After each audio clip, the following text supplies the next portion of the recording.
Hi everybody, I'm so pleased to be back with another set of my bits and bobs, blocks and elements that I've got ready for my collage quilt. I did start a playlist.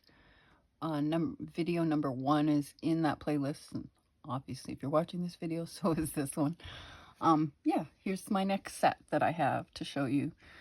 This is, I love the way the carnations turned out. This is a silk ribbon embroidery carnation block. I'll lift it up a little closer to the camera so you can see the detail. All this is silk ribbon embroidery. I used the pattern from my Celebrating Flowers quilt. There's a carnation in it for the January block, so I just did it this time in pink. And I made it an oval, and I love the way this trim just sort of pulls it all together. This next block is my Victorian Boot. This is from my beginner sampler design. And the plan is, I love this little detail that I added here as a finishing. But the plan is to, oh, I should also show you before I rush away. I embroidered around the eyelet so that it gave it a little extra detail. And I had, where's the plain one? I had some pink fabric covered buttons from a blouse. And what I did is on a couple of them, I stitched an embroidery stitch of in blue. And these are going to be attached to the trim of the boot when this is attached to the background later. So that's how that cute little block is gonna go. Details. If you saw my video from last Monday, that one was called "It's All in the Details." I do love my details. Back in March, I think it was, I got a chance to go to town. I don't do that often, a couple times a year at the moment. And I got to go thrifting, and in my thrifting shop, I found 2 interesting threads. This eyelash thread here, and this, it's kind of a woolly eyelash thread, and I put the 2 of them together to make this fun little bouquet block with the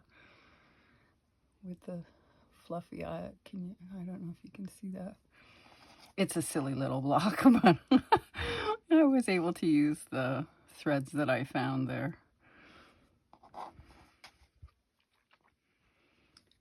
Here's that second button block I talked about last time. And the blue buttons I picked out as possible options are these. So same as the pink one, I'll just add a few buttons when the whole thing is added to the background, like something like to look like a fabric button card.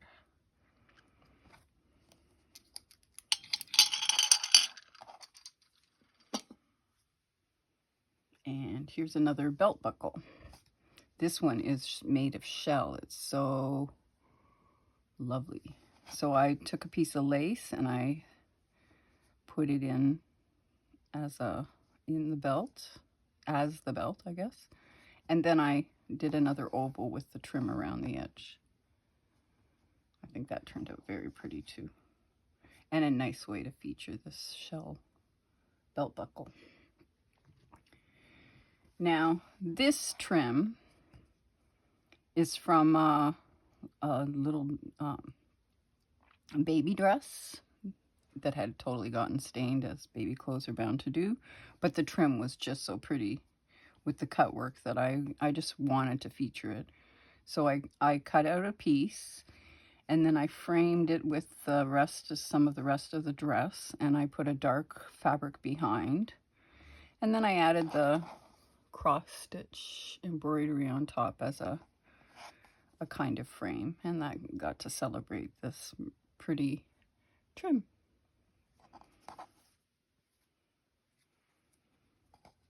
Now this is also similar to one that I showed last time with the ruffled seam binding, only this time I used this trim and a secondary trim on a plaid.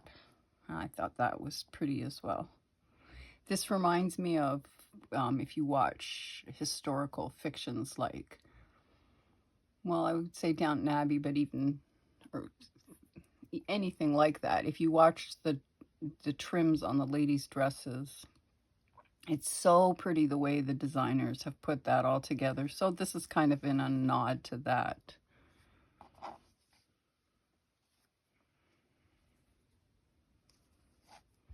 For this one, I had 3 different satin ribbons, similar but different, and I wanted to feature them all.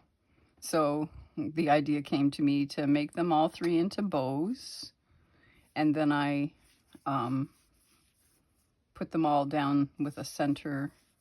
I covered all their knots with the same trim and then made the center. And my plan to finish this one is to add a button in each corner, tied with this lighter pink embroidery floss.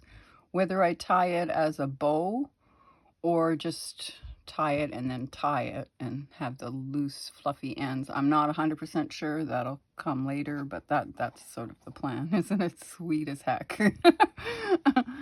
With all the pink. It's very pink. And then the final one for today is this lovely. This is a mini version of my easy peasy Dresden Flowers that I came up with for a table mat design and coasters and that, called, it's one of my patterns called Let's Have a Cuppa. And I just made a mini version of them for here. I'm all in plaids, you know, as you've maybe heard me say, I love my plaids. And then as a way to finish it off, I made a scrappy scallop edging all along this block. I think that just because of the curves of the Dresden Flowers, it all just suited the design. Okay, that's it for me today. I hope you enjoyed the show and share. The next batch I get, I'll do another video, and I'll just keep adding to this series as long as I'm working on this collage quilt. I hope you're enjoying it. I'm sure enjoying making them. Okay, thanks for watching. Have a good day.